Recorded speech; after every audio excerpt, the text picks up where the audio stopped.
Good morning all. In today's session, we are going to study about the principle of starting of DC motors and various losses which are associated with the DC machines. We will begin with the principle of starting of DC motors. From the voltage relation of the DC motor, we very well know that the relation for armature current is Ia is equal to V minus Eb by Ra. During rest condition of the motor, there will not be any back EMF developed in its armature. Hence, the relation for current gets modified into the form Ia is equal to V minus 0 by Ra. In effectively, we can say that Ia, that is armature current, is equal to the ratio of supply voltage to the armature resistance, that is Ia is equal to V by Ra.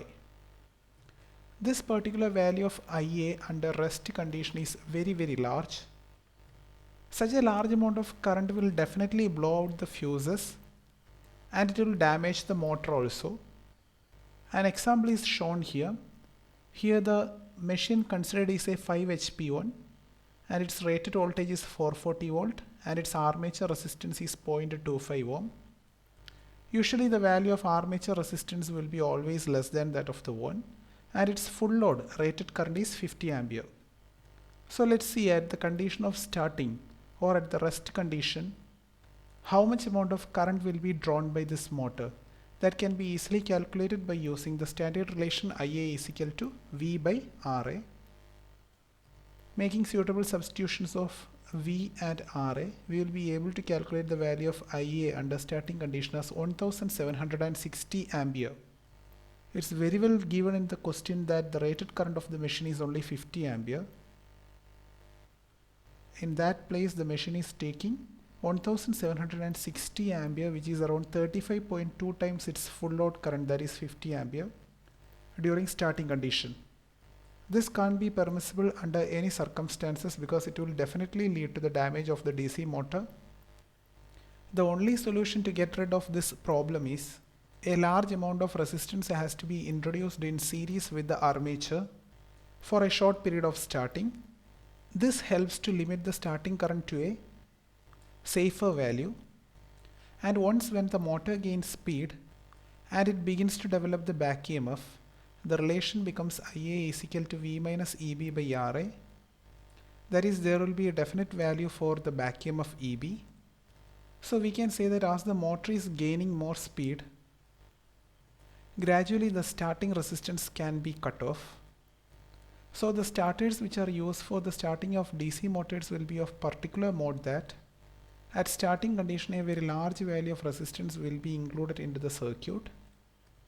As and when the machine is gaining more and more speed and when it develops the back EMF, this resistance is gradually cut off and the machine will be left with the armature resistance alone. Such sort of starters are said to be of two kinds. They are 3-point starter and 4-point starter. We are using the starters at our lab while conducting experiments associated with that of the DC motors. Next we are going to study about the various losses in a DC machine. Broadly, the losses in the DC machine are classified into three, that is copper losses, iron losses and mechanical losses. The copper losses are always occurring in the armature winding and the field winding. In armature winding, the armature copper loss can be written as Ia square Ra, as you all know that the standard relation of copper loss is I square R. Since the current flowing through the armature is generally represented as Ia and the armature winding resistance is indicated as Ra, therefore armature copper loss can be written as Ia square Ra. Similarly, the case with shunt field copper loss and series field copper loss.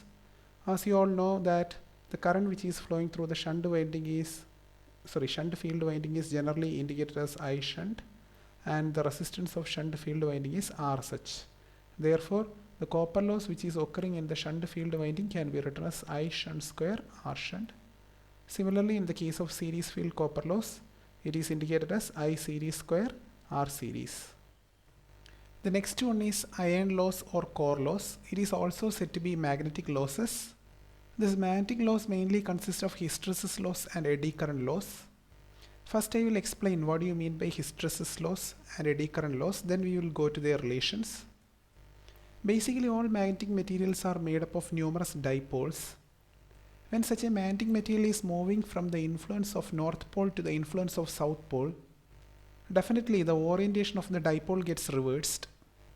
The energy which is wasted due to the reversal of this particular magnetization over the armature core is called as hysteresis loss. When this armature core is rotating, it's not only the armature conductors which are cutting the magnetic lines of force, the armature core is also cutting the magnetic flux. So definitely an EMF gets induced in the armature core, and this particular EMF is said to be eddy EMF.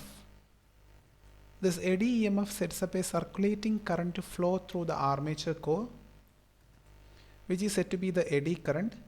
Whenever a current is flowing through a conductor, definitely I square R loss will occur in it. So when this eddy current is flowing through the armature core, that particular loss which is occurring due to this eddy current is said to be the eddy current loss. Hope the concept of hysteresis loss and eddy current loss is clear for you. Their relations are given here. You have to know these relations by heart.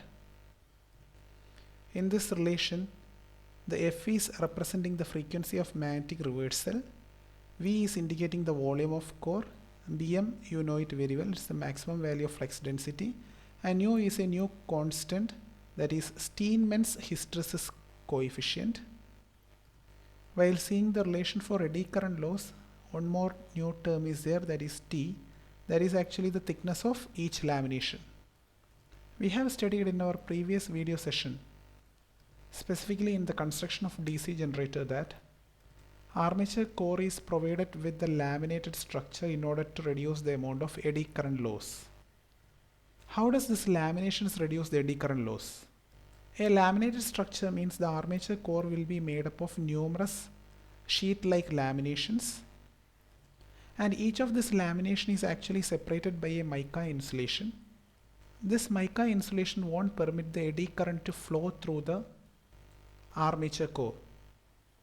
That is, by providing the laminated structure with a mica insulation in between them, a large amount of circulating current or eddy currents can be reduced. Hence, the eddy current loss also can be tremendously reduced. The third category of loss which are occurring in the DC motors are, not only in the case of DC motors, in the case of DC machines, are mechanical loss. This mainly consists of friction and windage losses. Friction losses you are quite familiar with. This windage loss is actually occurring or caused by the wind produced in the case of a DC machine. Whenever this DC machines are rotating, definitely the air surrounding it will be also producing a wind, and this particular wind will begin to oppose the rotation of the armature. The losses developed at this particular scenario is said to be the windage losses. See, in the case of a DC machine, this mechanical losses is actually a constant one. Not only the mechanical losses, the magnetic loss also seems to be a constant one. Both these losses together is said to be stray losses. That is, magnetic loss and mechanical loss together is said to be stray losses. If you are considering the case of a shunt motor or a compound motor, the shunt current which is flowing through the shunt field winding in both these machines remains constant. Therefore, the losses, that is the copper losses which are occurring in their fields, in their shunt fields, are also remains constant.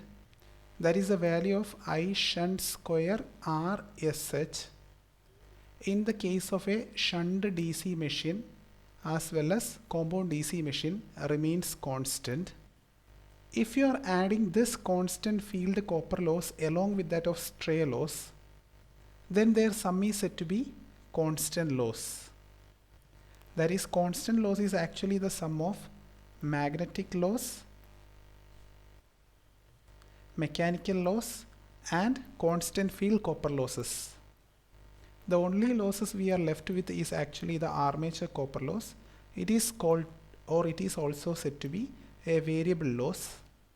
It is called so because whenever there is a change in the value of the load current, definitely there will be a corresponding change in the magnitude of armature current also. As and when the magnitude of armature current is changing, the value of armature copper loss also varies. Hence, the armature copper loss is said to be a variable loss. So we can write the total loss which are occurring in the case of a DC machine is actually the sum of constant loss and variable loss. This is actually the armature copper loss. Variable loss is armature copper loss alone. Constant loss is actually the sum of three losses, that is mechanical loss, magnetic loss, and constant field copper losses, which are occurring either in shunt machine or in compound machine. The sum of the magnetic loss and mechanical losses alone is said to be the stray losses one. Don't get confused with the stray losses and constant losses. If you add the constant field copper losses with stray losses, then only you will be able to get the constant loss. Once after getting the clear idea about the various types of losses which are occurring in the case of a DC machine, next we are moving to the power flow in a DC motor. Here actually three blocks are given. The first block is indicating the electrical power input which is being supplied to the motor. Definitely we know that in the case of a DC motor, the electrical power input will be voltage into current. This block can be represented as A, and the corresponding next block is the electrical equivalent of mechanical power developed. We all know the relation for that. We have studied it in the previous video sessions, that is EB into IA. This particular block can be represented as B. The representation is not given here. Okay. And the third block is actually the mechanical power output of the motor, which is represented in watts. This can be represented as C. So this is A, this will be B, and this is C. If you are dividing C with A, you will be getting the overall efficiency of the motor. It is also said to be the commercial efficiency. If you are dividing B with A, that is B divided by A, you will be getting the electrical efficiency of this motor. And if you are dividing this C with B, C divided by B, then you will be getting the mechanical efficiency of the motor. That is, the three efficiencies which are associated with the motor is actually the overall efficiency, electrical efficiency and mechanical efficiency. If you have to get the overall efficiency, you have to divide this particular term with the first block term. If you have to get the electrical efficiency, you have to divide B with A, and in order to get the mechanical efficiency, you have to divide the C with B. Now let's see the relation for overall efficiency. There is a commercial efficiency. Commercial efficiency will be C divided by A. C is actually the total output of the machine, and A is the total input which is being provided to the machine. The other notations which we are using here is PCU. This is actually indicating the copper loss. It is also said to be the variable losses, and the constant loss is indicated by Pi. So we can write the total input power which is being provided to this DC motor is the sum of the output power plus these two losses. That is, input power is equal to output power plus copper loss plus constant loss. Therefore, the relation for efficiency, that is P out by P input, can be represented as P output divided by P out plus losses. There is a small correction here in this relation. There is a relation for overall efficiency. Here it won't be coming it as P input, it will be coming as P output plus losses, because P output plus losses only will be giving you the value of P input. So definitely this particular term is P output, it's not actually P input. Now let's analyze this power flow in the case of a DC motor. In this diagram, if you are subtracting the copper losses from the input electrical power which is being provided to the DC motor, you will be able to obtain the mechanical power developed, that is EB into IA in the case of a DC motor. This is actually the electrical equivalent of mechanical power developed in the case of a DC motor, and its corresponding torque which is developed in the armature is indicated as TA, and its corresponding derivation, that is TA is equal to 0.159 ZIA P by A. Its derivation also we have studied, and its related problems also we have seen. There I very clearly mentioned that the value of TA is definitely not same as that of the shaft torque. It was due to the presence of this iron and mechanical losses. So if you are subtracting the effect of this iron and mechanical losses from the mechanical power which is being developed in the armature, definitely you will be getting the motor output in watts. Or else from this diagram I can clearly say that if you are subtracting this copper loss and iron loss from this input power, then you will be getting the corresponding output power. Or else I can say if you are subtracting this copper loss from this input power, the power which is being developed in the armature, you will be able to get its corresponding value EB into IA. If you are subtracting the electrical equivalent of mechanical power which is being developed in the armature machine with the iron and mechanical losses, then you will be able to get the final mechanical output of the motor in watts. In effectively I can say if you are subtracting this copper loss and iron and friction loss, that is iron and mechanical loss, from this input power, you will be able to obtain the output power. Similarly I can say if you are adding these two losses with that of the output power, we will be able to get the total input power which is being provided to the DC motor. This input power minus copper loss will be giving you the mechanical equivalent electrical power which is being developed in the armature. This output power plus iron and friction loss will be also giving you the same thing, that is the electrical equivalent of mechanical power which is being developed in the armature. So once if we are familiarized with the power flow diagram in the case of a DC motor, one will be easily able to calculate the corresponding efficiencies, that is either the electrical efficiency, mechanical efficiency, or the overall efficiency associated with the DC motor, and corresponding powers which are being associated with the DC motor. Next we are going to obtain the condition for maximum efficiency in the case of a DC generator. The power flow diagram which is shown here is actually the power flow diagram of a DC generator. In our last slide we have seen the power flow diagram in the case of DC motor. A DC generator is actually a device which is converting the mechanical input to the electrical output. So if you are seeing in this diagram, we are providing the DC generator with mechanical power. This mechanical power is being provided to the armature side of the DC generator. That is, the armature shaft will be connected with the turbine. So when this armature begins to starts rotating, definitely iron and friction losses comes to the picture. The only input which you have provided to the DC generator is mechanical power, and due to this mechanical power input which you have provided, the armature begins to rotate, and when the armature is rotating, definitely this constant losses will occur in the machine. In fact, this is actually not the constant loss, this is actually the stray loss. So definitely whenever you are providing a mechanical input power to the DC generator, when its armature begins to rotate, stray losses comes into the picture. And if you are subtracting the stray losses from the mechanical input power which you have provided, you will be able to get the electrical power developed in the armature itself. In the case of a DC generator, the electrical power which is being generated at the armature is said to be Eg into Ia. We have already studied the derivation of this Eg, that is the EMF which is being induced in the armature, that is equal to 5 PN by 60A. So if you are subtracting the mechanical input power which you are being provided to the DC generator with iron and friction losses, then definitely the output which you will be getting after doing this subtraction will be the electrical power which is being developed in the armature, which is said to be Eg into Ia.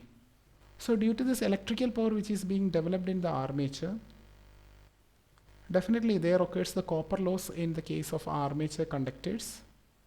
And if you are subtracting this copper loss from this electrical power developed, you will be able to get the final electrical power output of the DC generator, which is indicated as V into IL. V is actually the terminal voltage of the DC generator, and IL is actually the current which is flowing through the load. Just like we have said in the case of a DC motor, here also we can say if you are subtracting this mechanical power input with iron and friction losses, you will be able to get the electrical power developed. And if you are subtracting this copper losses from this electrical power developed, you will be able to get the electrical power output. Or else I can say if you are subtracting this iron and friction loss plus this copper losses from the mechanical power input, you will be able to get the electrical power output. Similarly, I can say if you are adding this copper loss and iron and friction losses along with the electrical power output, you will be able to get the mechanical power input. Moreover, we can say that if you are subtracting this iron and friction loss from this A term, you will be able to get the B. If you are subtracting this copper losses from this B term, you will be able to get the C. Now let's derive the condition for maximum efficiency in the case of a DC generator. The output power is indicated as V into I here. I is actually the representation of load current here. The variable loss or the copper loss which is occurring in the armature can be written as IA square RA. The machine we have considered here is actually a shunt DC generator.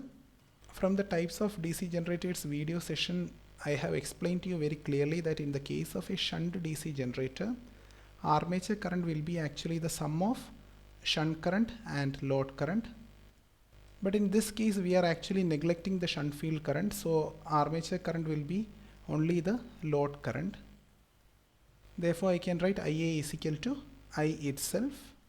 Next, we are going to write the relation for overall efficiency. That is output electrical power divided by the output power plus losses. So the output electrical power is indicated as V into I divided by output electrical power plus this copper loss plus PI. That is actually the sum of iron and friction losses. From both the numerator and denominator terms, I am taking VA in common and then cancelling those two terms. Then the relation gets modified into this form. You have studied in your engineering mathematics classes the maxima and minimum theorem. So in this relation, if you are seeing here, if you want this particular efficiency to be a large value, then definitely this particular denominator has to be very small value. In order to obtain the condition for very minimum value of this denominator, you have to take its first derivative and equate it to 0. So I am taking its first derivative with respect to current and equating it to 0. Then further simplifying it, I will be able to get IA square RA is equal to PI.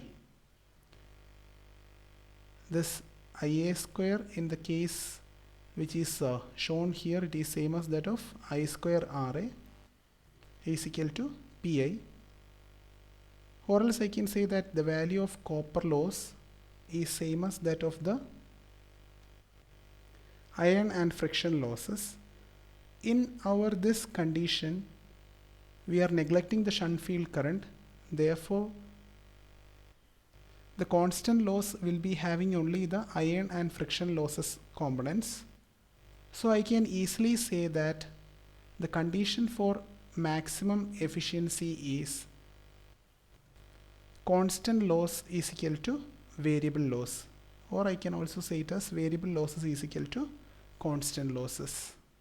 In the first video session of DC motor, we have obtained the condition for maximum power output in the case of a DC motor. That was the value of back EMF is equal to V by 2, half of the supply voltage. That is EB is equal to V by 2. Please don't get confused this particular condition with that of the condition for maximum power.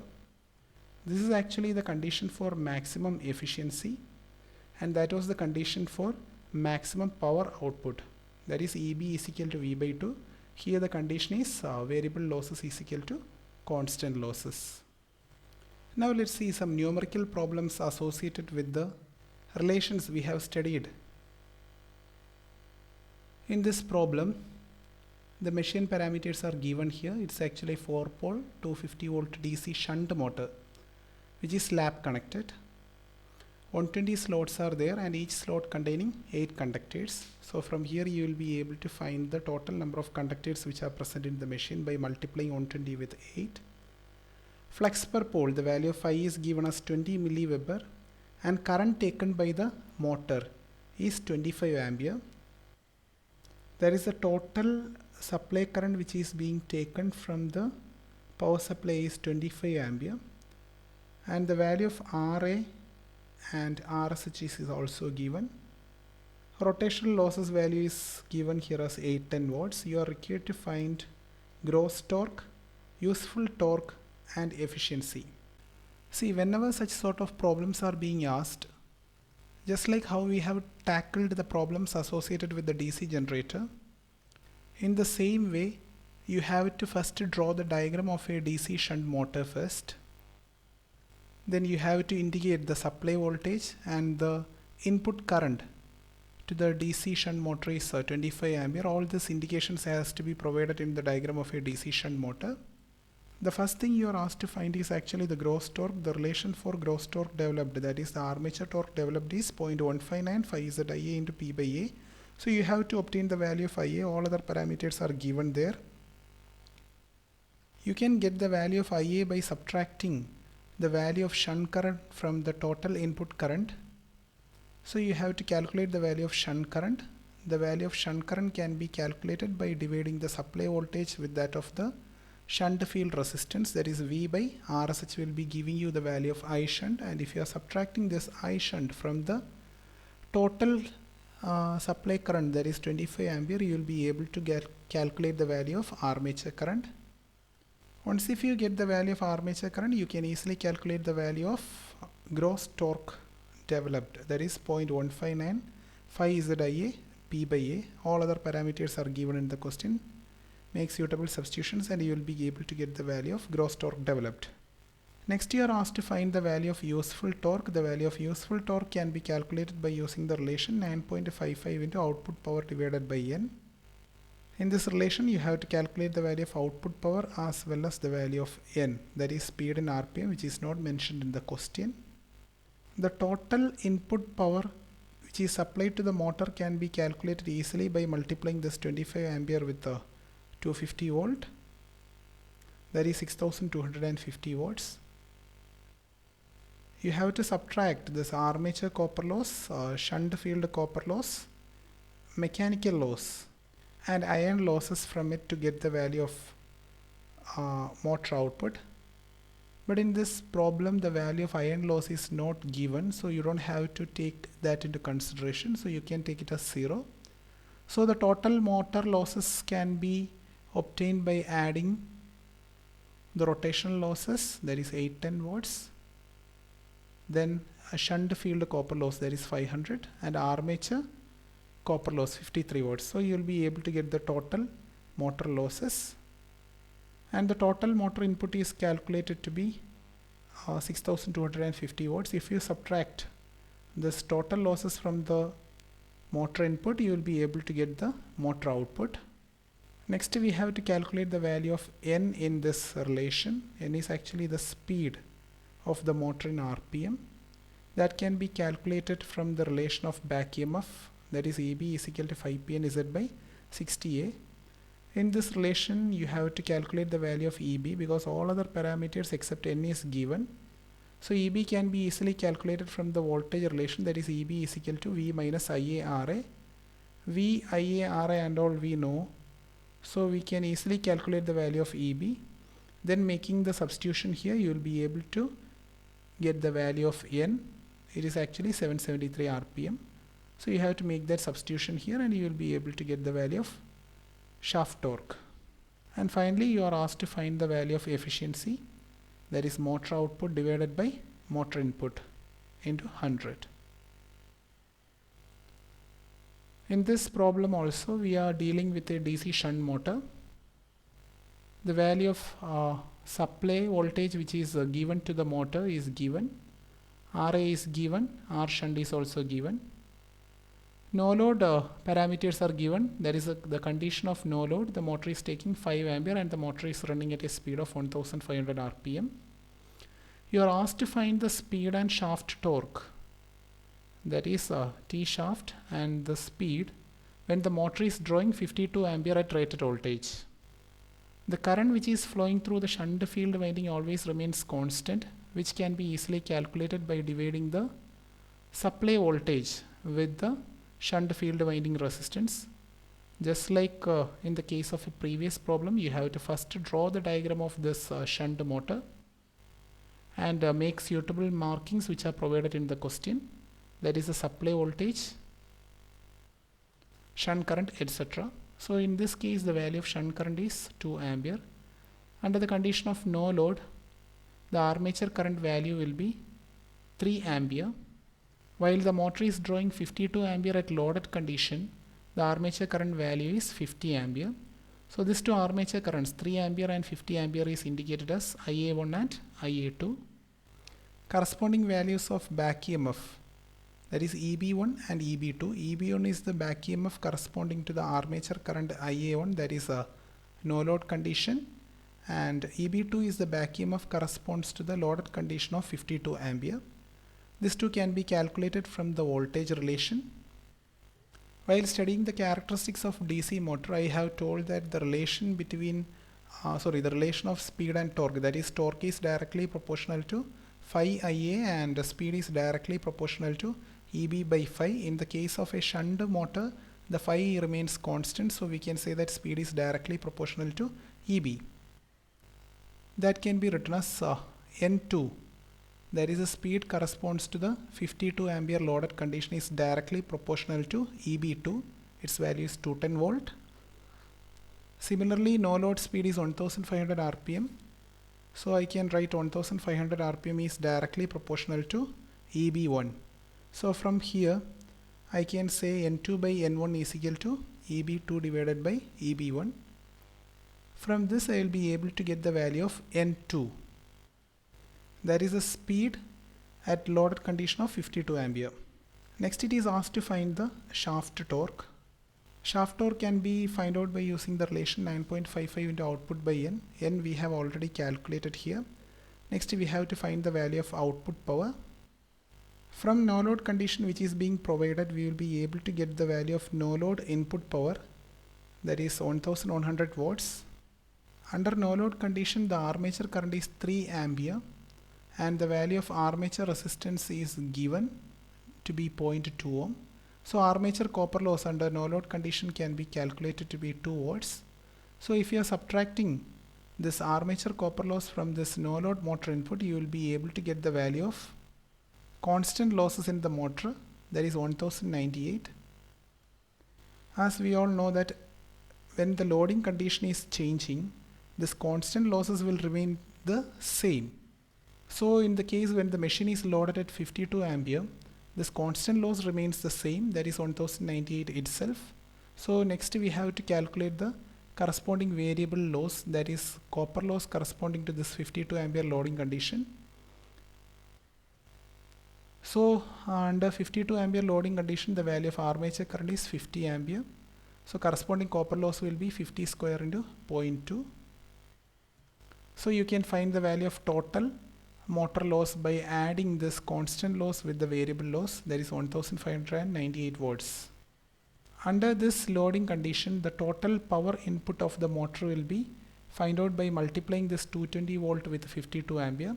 So you know the total power input under this loading condition, and from here we have obtained the value of total motor losses also. While doing the subtraction of this total motor losses from this motor input, we will get the total motor output under this load condition.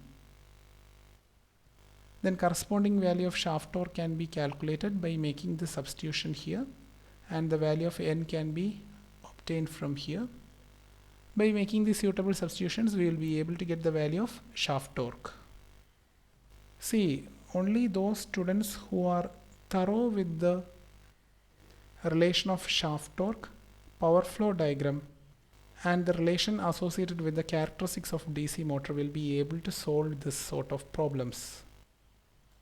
Two more numerical problems are given in this session.